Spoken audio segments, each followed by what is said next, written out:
Được xây dựng vào những năm 1900, khách sạn Santa Maria Inn là một trong những nơi nổi tiếng với nhiều hiện tượng kỳ lạ không thể giải thích ở California. Đầu tiên là các nhân viên, họ đã từng chứng kiến và luôn nói về những hoạt động kỳ lạ trong hàng thập kỷ qua. Nào là những giọng nói thì thầm không xác định, đồ vật tự di chuyển một cách bất thường, và thậm chí có người còn xác nhận họ đã từng nghe thấy những tiếng bước chân đi ngoài hành lang. Còn kỳ lạ hơn, các cánh cửa phòng đôi khi tự đóng mở rất lạ. Mới đây thôi, một sự kiện kỳ lạ được vô tình ghi lại bởi một cặp vợ chồng nhà Martha khi họ chọn nơi này làm nơi dừng chân và qua đêm. Khi đó đi cùng họ là một chú chó có tên là Oreo. Vào thời điểm đó, trong lúc đi nhận phòng, gia đình có đi qua một hành lang. Đột nhiên Oreo lại có những phản ứng kỳ lạ thế này.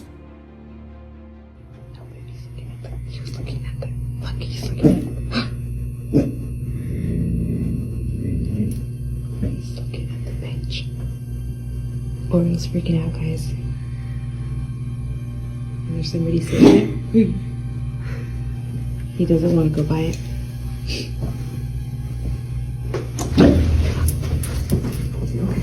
That's all right. Come on.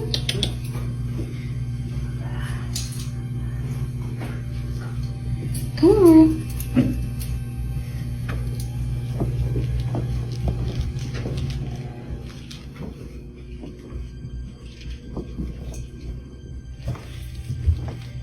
That was crazy. Vợ chồng Martha đoán rằng con chó đã nhận thấy một điều gì đó có liên quan đến cái ghế trong góc kia, vì nó luôn nhìn vào đó. Và rõ ràng con chó đang đề phòng. Mặc dù như bạn cũng thấy, rõ trên thực tế cái ghế kia hoàn toàn trống rỗng, không có gì ở đó để có thể khiến con chó phản ứng như vậy. Nhưng đó không phải tất cả những điều lạ lùng mà họ quay được. Sau khi xem lại cảnh quay, cả gia đình bất ngờ hơn khi họ nghe được những âm thanh này.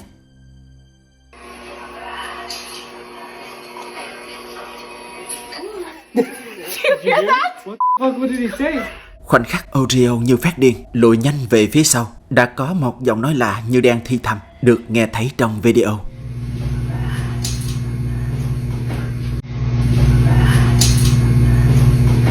Có một chi tiết khá bất ngờ mà chính Martha cho biết, đó là đoạn video này được vợ chồng cô quay lại cách đây 5 năm trước. Vì ban đầu họ nghĩ với các phản ứng kỳ lạ của Oreo cũng không nói lên điều gì. Mãi cho đến gần đây, họ mới nhận ra giọng nói lạ gây lạnh sống lưng này, như thể một ai đó không muốn làm Oreo sợ vậy. Một số người nói rằng âm thanh được cho là một giọng nói thì thầm kia, khi đeo tai nghe, họ có thể nghe thấy rõ được như kiểu nó đang vang vọng từ một vực sâu lên vậy.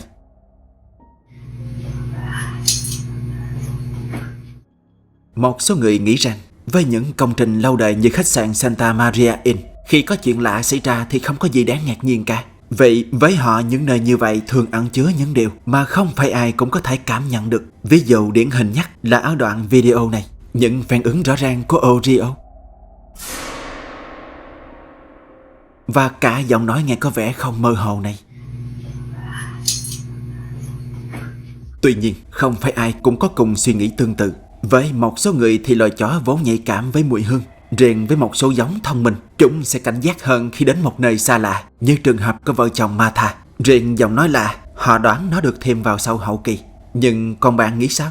Bạn tin vào góc nhìn nào hơn? Hay bạn đã có riêng câu trả lời cho mình? Nếu vậy thì cho mình cùng biết nhé. He doesn't want to go by it.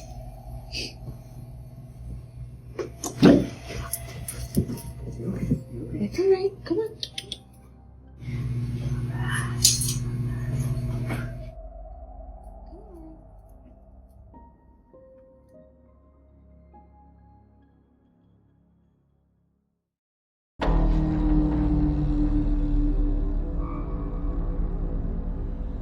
Một gia đình nhỏ đã thuê một căn hộ ở vài ngày để chuẩn bị cho một lễ cưới trong gia tộc. Nhưng họ không hề biết mình sẽ gặp phải những gì sau đó. Vào một đêm nọ, sau khi dắt chó đi dạo trở về, một thành viên trong gia đình đã chứng kiến điều kỳ lạ này. We were just out walking my dog, and when we came in, we heard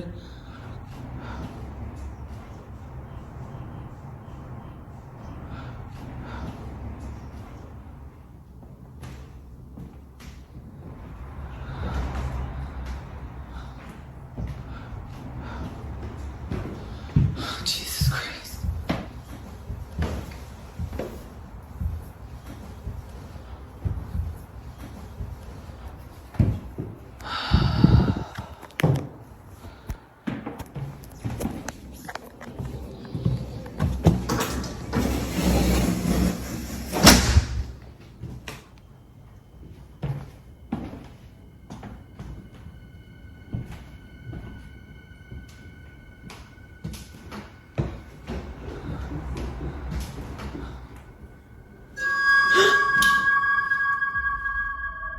Người trong cuộc nói rằng không rõ ở cầu thang có gì khiến cho con chó luôn bị thu hút một cách đặc biệt như vậy. Có khi nó chỉ đứng đó rất lâu mà không có bất kỳ một động thái gì.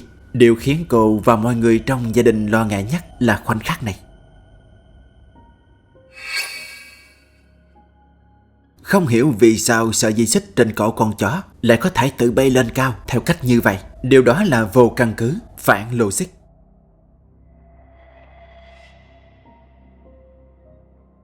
Người xem nói rằng khoảnh khắc sợi dây rơi xuống ngang cổ con chó làm cho họ có cảm giác sự việc lạ xảy ra, như có chủ đích của một ai đó làm cho sợi dây quấn quanh cổ con chó như thế. Bây giờ Sydney, người quay video, nói rằng ngay khi quay được khoảnh khắc lạ này, cô đã gửi nó đến người chủ căn hộ. Và cũng như Sydney, bà chủ cũng sốc trước cảnh tượng đó. Qua ngày hôm sau, cô thử làm một thí nghiệm nhỏ từ một số yêu cầu của những người xem. Đó là chỉ ném sợi dây xích lên bậc cầu thang để xem liệu điều kỳ lạ đó có xảy ra một lần nữa không. Okay, so this is the leash.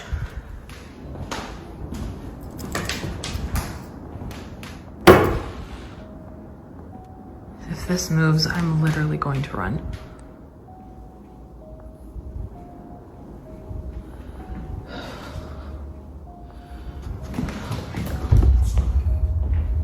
There she goes again. I don't think the leash is gonna move, but she's definitely sensing something.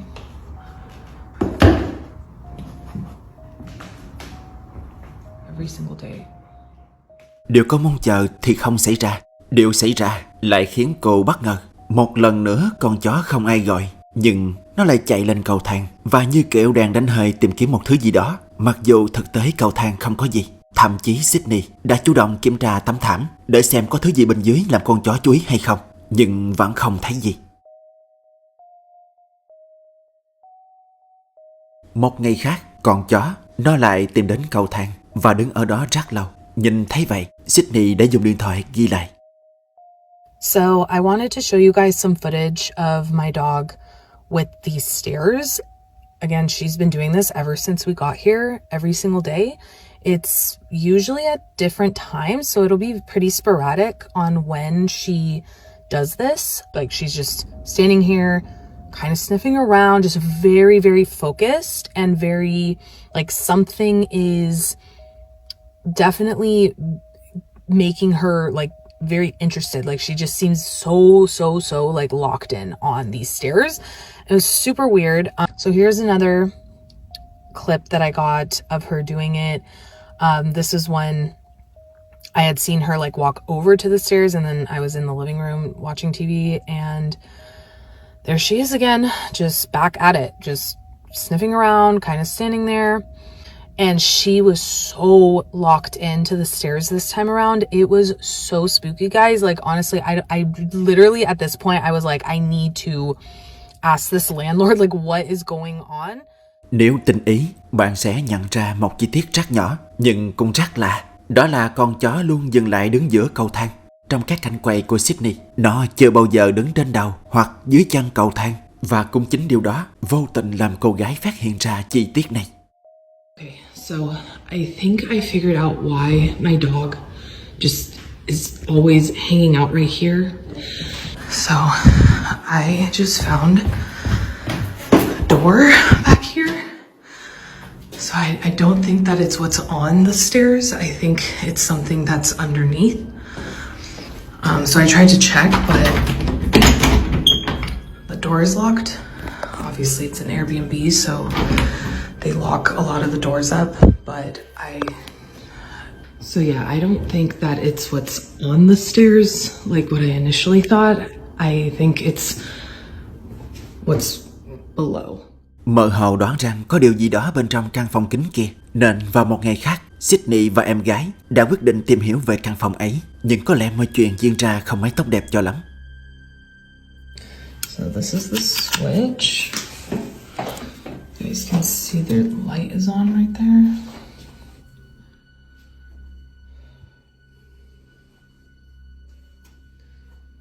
I wonder if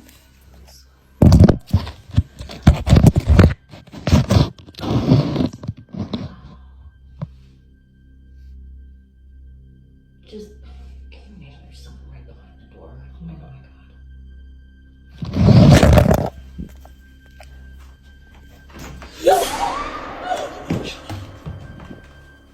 god. Oh my god, did that just happen?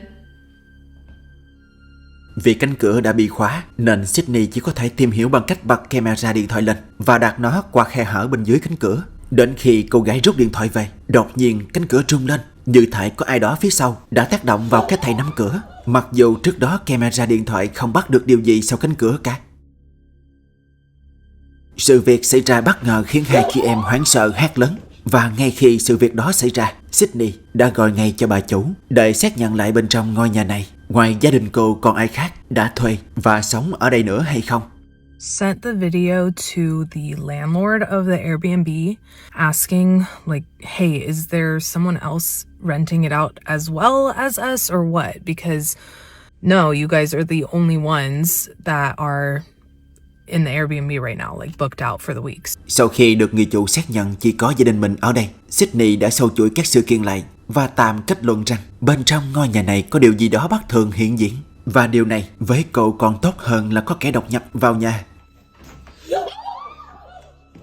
Một lần nữa sự tò mò về căn phòng đã thôi thúc cô gái tìm đến và gõ vào cánh cửa thế này.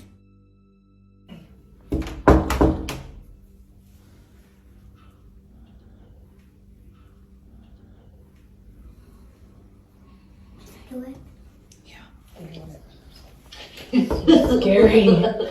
Okay.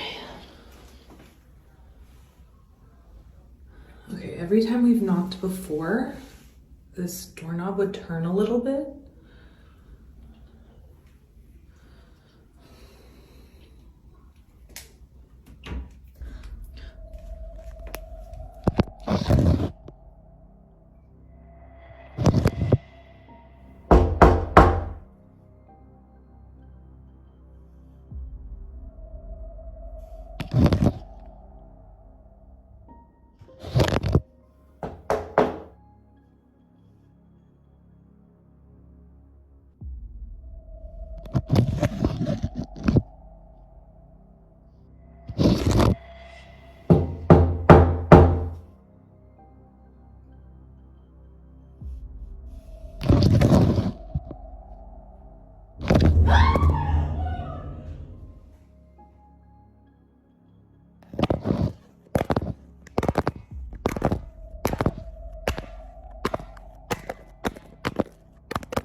Mặc dù không có sự tác động nào, nhưng Sydney nói mỗi lần cô gõ cửa thì y như rằng tay nắm cửa lại xoay nhẹ một cái. Nhưng điều đó không đáng lo ngại bằng khoảnh khắc này.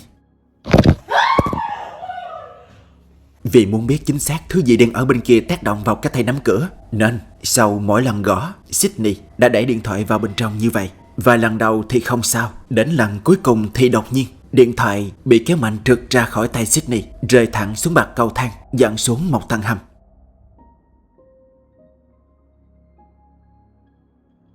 Đến khi chiếc điện thoại nằm dưới sàn, bất ngờ nó bị nhắc lên như vậy.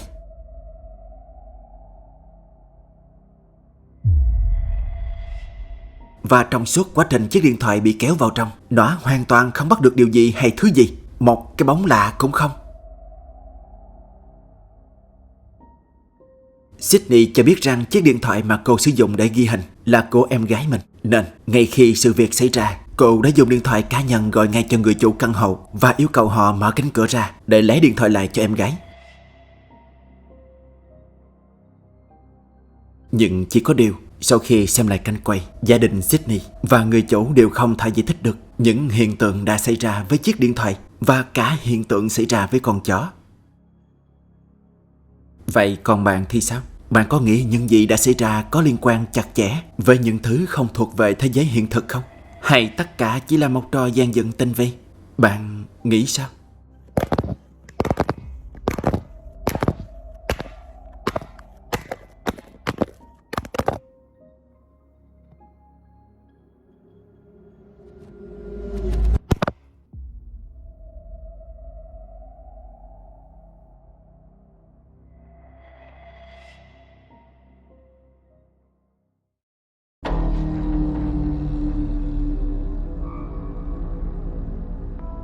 Không ít người tin rằng khung giờ 3 giờ sáng có liên quan đến những điều không thuộc về thế giới hiện thực. Không rõ căn cứ vào đâu mà họ lại tin như vậy, nhưng trường hợp sau đây cũng có liên quan đến khung giờ này.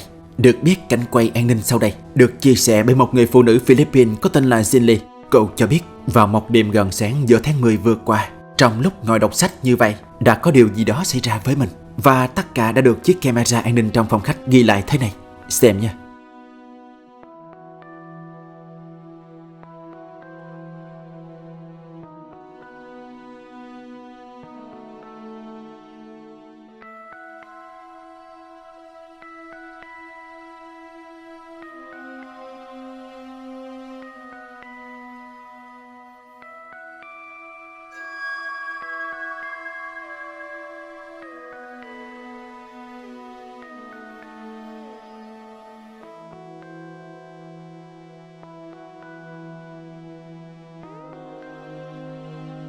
Jinli nói rằng trong thời gian thực khi xảy ra sự việc, cô không biết lúc đó là mấy giờ, chỉ biết là đã khá muộn. Cho đến khi kiểm tra góc quay an ninh, Jinli mới biết chính xác khi đó là 2 giờ 55 phút sáng.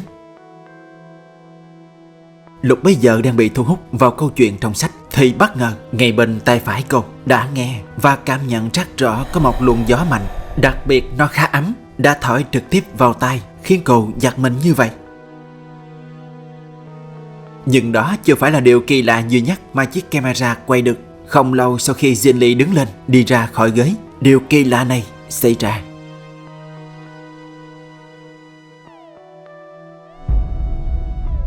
Một cái chai trên cái bàn đối diện đột ngột rơi xuống sàn không rõ nguyên nhân.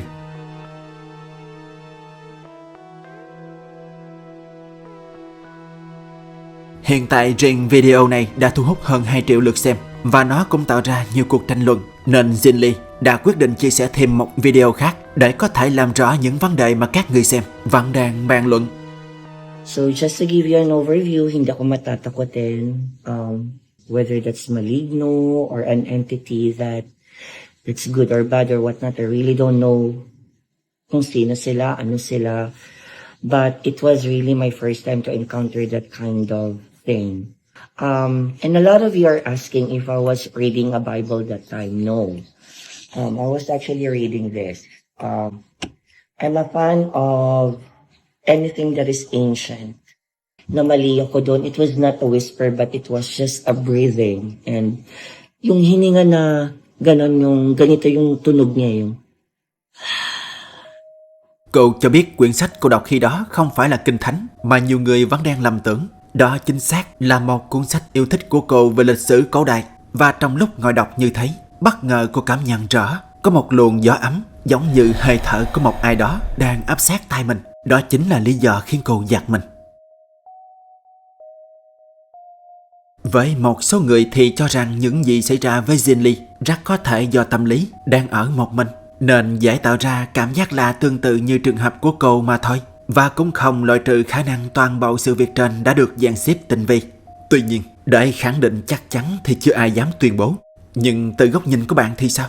Bạn có cho rằng những gì đã xảy ra với Jinli thật sự có liên quan đến khung giờ kỳ lạ 3 giờ sáng mà nhiều người vẫn hay nhắc đến? Hay đó chỉ là sự tưởng tượng của tâm lý con người vào ban đêm khi ngồi một mình? Bạn nghĩ sao?